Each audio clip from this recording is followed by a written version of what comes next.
Halo teman-teman, balik lagi di podcast Buddy Babs dan hari ini kita bakal bahas yang seru banget nih terkait demokrasi di Indonesia. Masih sehat atau justru mulai bermasalah demokrasi di Indonesia ini?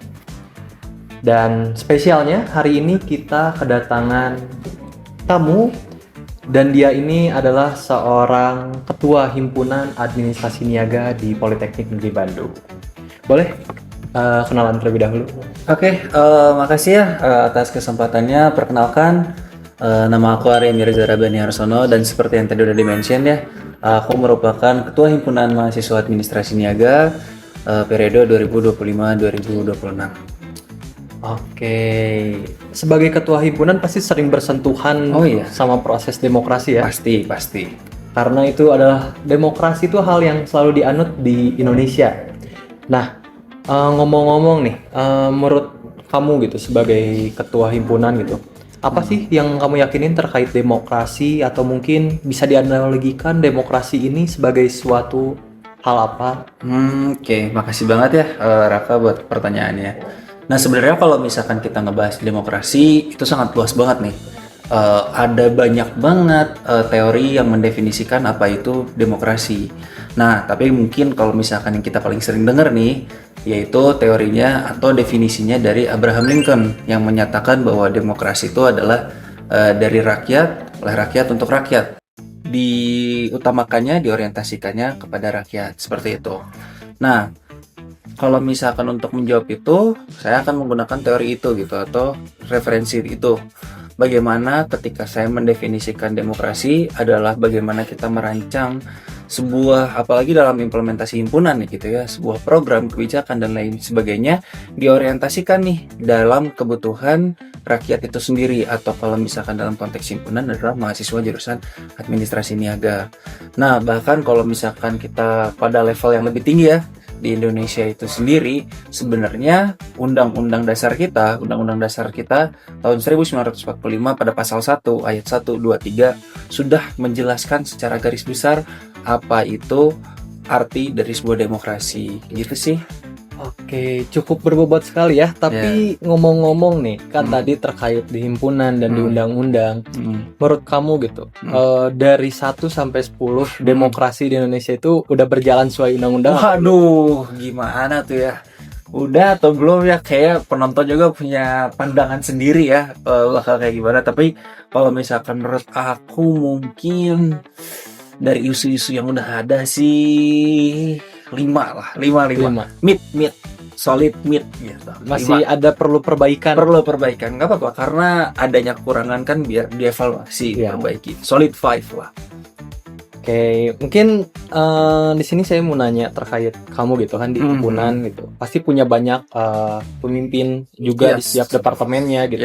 Otomatis kamu tuh banyak gitu kepala yang kamu kelola. Ketika para pemimpin disatukan dalam satu forum untuk memecahkan permasalahan, kan di situ perlu adanya demokrasi. Nah, gimana cara kamu itu memimpin forum itu agar sesuai dengan demokrasi yang ada? Oke. Nah, sebenarnya implementasi dari demokrasi itu sendiri gini, dalam proses ideologis komunikasi gitu ya. Demokrasi itu memiliki satu arti bahwasannya setiap orang memiliki hak suara.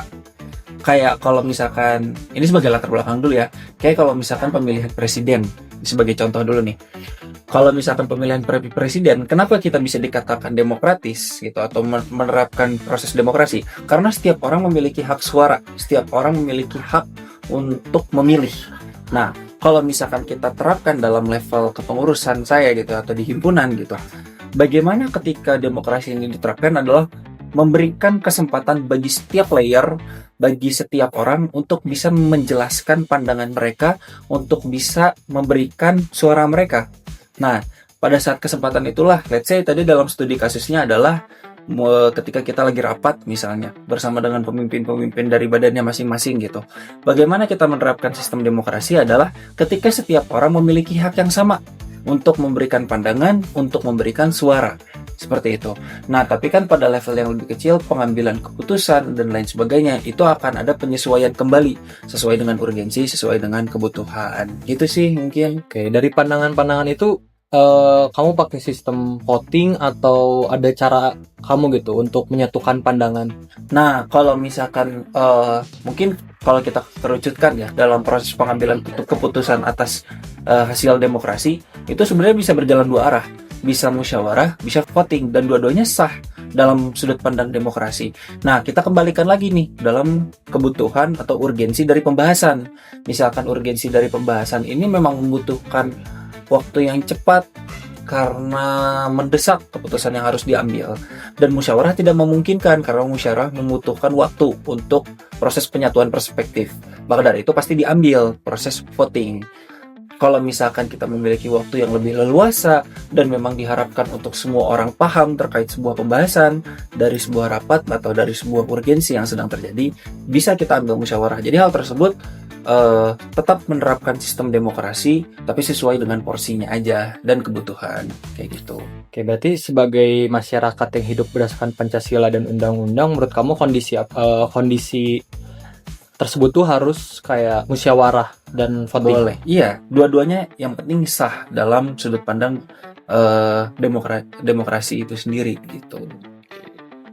Nah, di Indonesia sendiri kan seperti yang kamu tahu, banyak praktik-praktik yang sebenarnya tuh melanggar gitu esensi dari demokrasi. Nah, contohnya politik uang Oke. yang banyak gitu, dan black campaign. Pandangan kamu gitu terhadap kedua itu gimana? Kalau pandangan pastinya salah ya. Itu hal tersebut salah banget gitu untuk terjadi. Hal tersebut salah banget untuk dilakukan. Nah, lantas kalau misalkan dari sudut pandang saya sebenarnya cuma dua sih pembahasan. Kenapa hal tersebut bisa terjadi? Pertama, kedua, solusinya baiknya seperti apa? Kayak gitu kan. Nah, kita bahas dulu yang pertama nih. Kenapa sih hal tersebut bisa terjadi?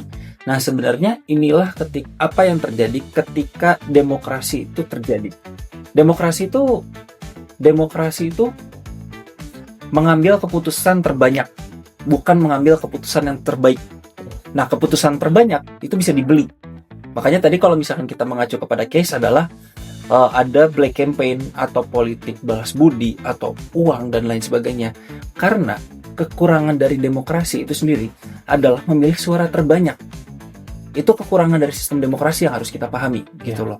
Belum lagi kurangnya moral, etika, dan nilai yang dijunjung oleh pihak yang bersangkutan mungkin ya gitu.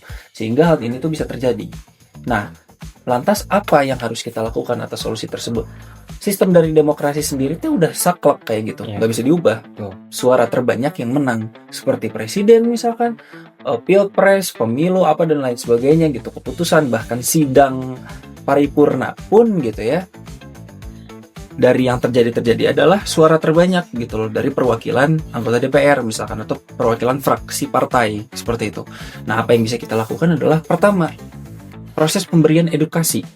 Ketika kita tidak bisa memilih suara terbaik, maka kita harus memberitahu massa yang banyak suara terbaik suara terbaik itu yang seperti apa, bagaimana cara kita bisa melakukan hal tersebut.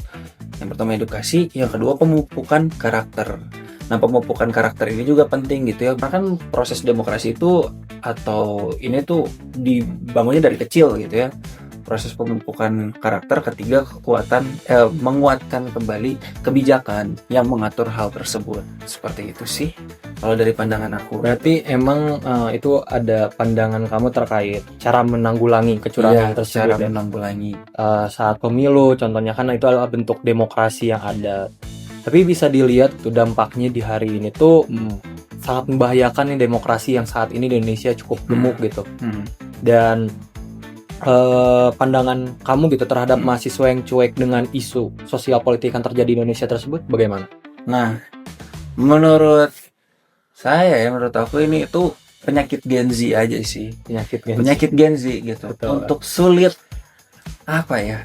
Sebenarnya Gen Z itu kan dibalikin kepada karakter ya. Mungkin ketika generasi yang lain mengalami krisis yang sama, respon yang mereka berikan berbeda ketika kita yang mengalami krisis juga gitu.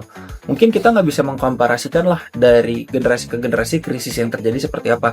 Tapi pada nyatanya apa yang terjadi di kita sekarang ketika Gen Z menghadapi krisis dari demokrasi yang praktiknya salah sekali, kurangnya respon dari kita gitu loh, atau mungkin sudah cukup tapi kurangnya respon dari pemerintah atau lain sebagainya.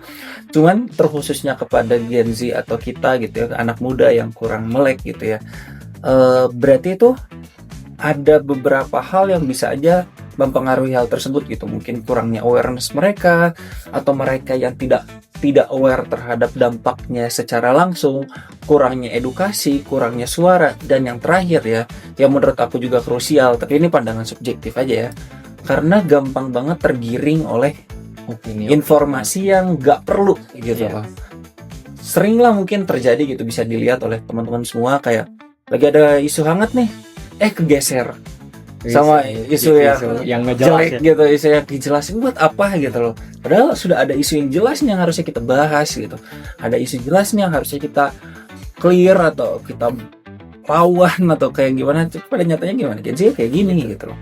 Perlu ada edukasi lebih lanjut sih. Dan mungkin itu udah pernah diusahakan oleh beberapa teman-teman lagi sesama Gen Z juga. Ya semoga suatu saat mencapai titik optimalnya aja sih. Ya sih, karena Gen Z itu emang tergerak itu kalau emang itu tuh menyangkut HAM, rata-rata seperti itu, menyangkut bisa. hak asasi manusia gitu. Tapi di sini kan kamu sebagai ketua himpunan, gitu. Gimana sih posisi kamu gitu di himpunan sebagai wadah mahasiswa yang menyediakan ruang yang aman gitu, bagi mahasiswa yang emang ingin untuk menyuarakan, berdemokrasi, bersuara, mengkritik kebijakan yang ada gitu, mau itu kebijakan kampus ataupun itu kebijakan pemerintah. Oke.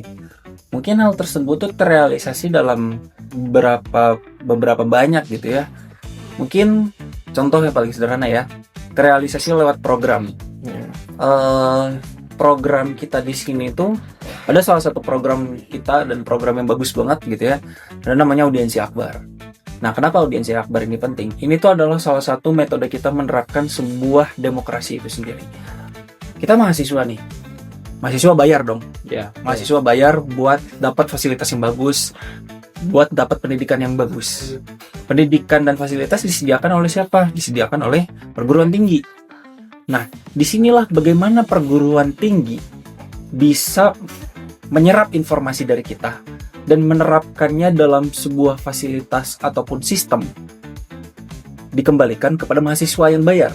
Ya, kalau kita analogikan nih kayak manajemen perguruan tinggi ini adalah pemerintah, terus mahasiswa adalah rakyat. gitu. Ya udah, bagaimana kita memberikan feedback nih dari rakyat atas apa yang pemerintah beri gitu. Itulah terrealisasikan melalui audiensi akbar. Yang kedua mungkin terrealisasi melalui kebijakan atau prosedur gitu. Dalam kebijakan kita juga punya pihak legislatif gitu ya.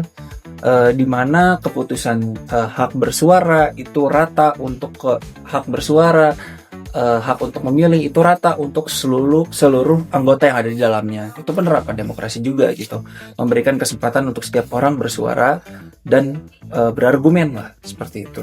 Oke. Dari situ juga udah mulai kebentuk ya, ada aksi nyata yang dilakukan oleh himpunan dan kamu sebagai ketua himpunannya. Nah, kalau untuk action nyata yang dikasih himpunan buat ngebangun budaya demokrasi yang sehat, terus harapan kamu buat demokrasi yang ada di himpunan ke depannya gitu, setelah kamu misalnya lengser atau ada penerus selanjutnya gitu. Oke. Nah, sebenarnya budaya demokrasi ini tuh dibangun dalam hal-hal kecil, Raka. Dalam rapat, menghargai perbedaan, menghargai pendapat, menghargai suara, itu adalah bentuk dari demokrasi. Terus mendengarkan suara atau mendengarkan kebutuhan, keluhan yang kita sediakan dalam sebuah program, itu juga merupakan bentuk dari demokrasi.